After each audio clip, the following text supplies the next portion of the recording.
kulit sa mata.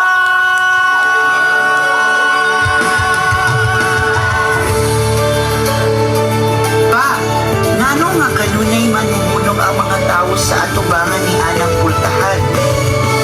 Ay, minaw man ka na. Kahoy naman na. Sa una, pareho rata og kahoy. Hangtod nga giukit ta sa kinabuhi. Kini, nagpasabot og bagong sinugdanan. Bisan unsa kalisod ang kagahapon, pwede gihapon magsugod pag-usab. Kini, ang kaputli. Limpyo nga kasing-kasing og tinuod nga tuyo. Unsa man ang ikatulo? Gugma. Kaya ang kinabuhi walay kahulugan kung walay gugma sa pamilya o usig katawo. Ug ang katapusan pa? Ang paglaom. Wa pa man lagi ni nga ukit pa. Kay gusto ko na ikaw mismo ang muukit ni ining pultahana. Gusto ko na ikaw makakaton na ang mga pultahan dili lang ordinaryo na kahoy lamang. Kay kini may kinabuhi na sama kanato. Pero pa, wala ko kasabot kung unsa akong iukit sa pultahan na imong gisulti na paglaom. Sulod, kung dito nimo mahibawan kung unsa jud kini. Sa kahoy na hilong misulti ang mga linya.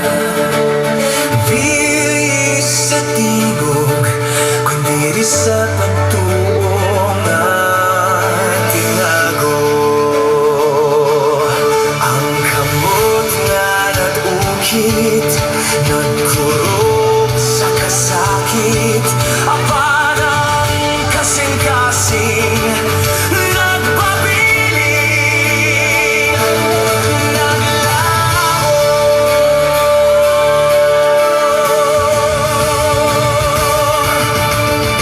Ang pultahan dili lang kahoy nga daan, kinibutlanan sa kagahapon o gugma.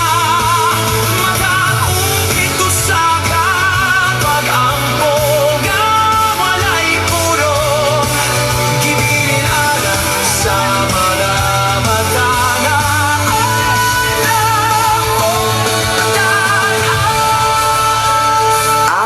Kay baon ako kung unsay buot pasabot aning ukit sa paglaom.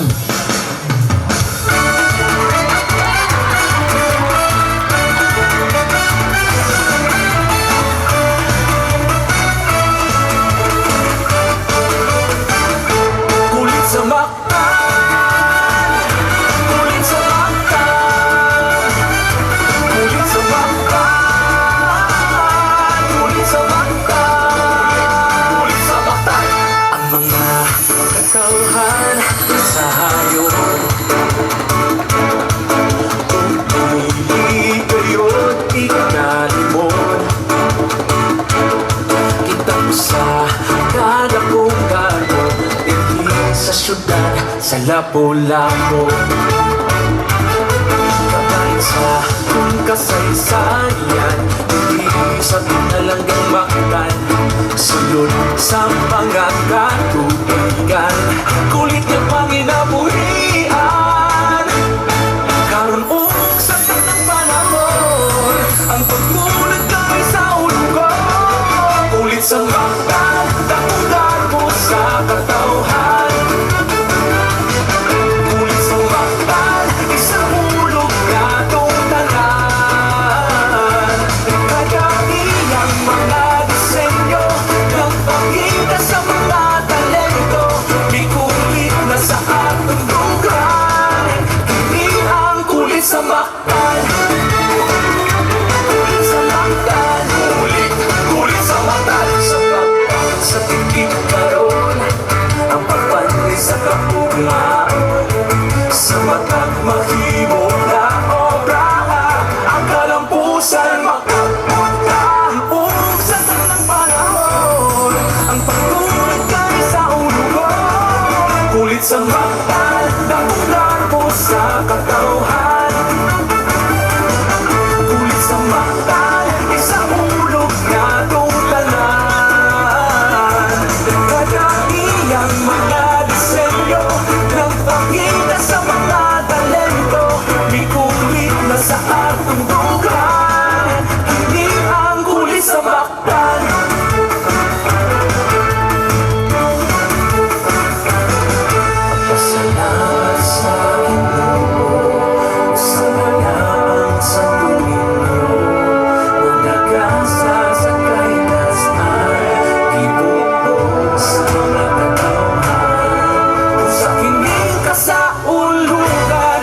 Kini ang pultahan sa pagdao, nagasimbolo sa matag tao sa maktan, ng bisan unsa kalisod sa panahon, ang matag bukid sa kahoy, nagasimbolo kini ang paglangit sa tanan.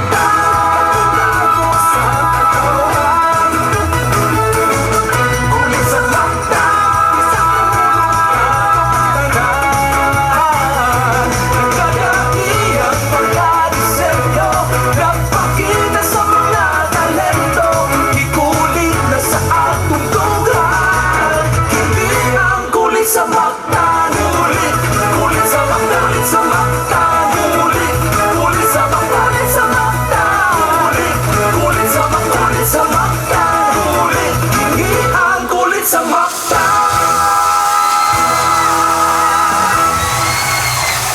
Contingent number 4, Kulturang Madasigol sa Banay, Sunganon.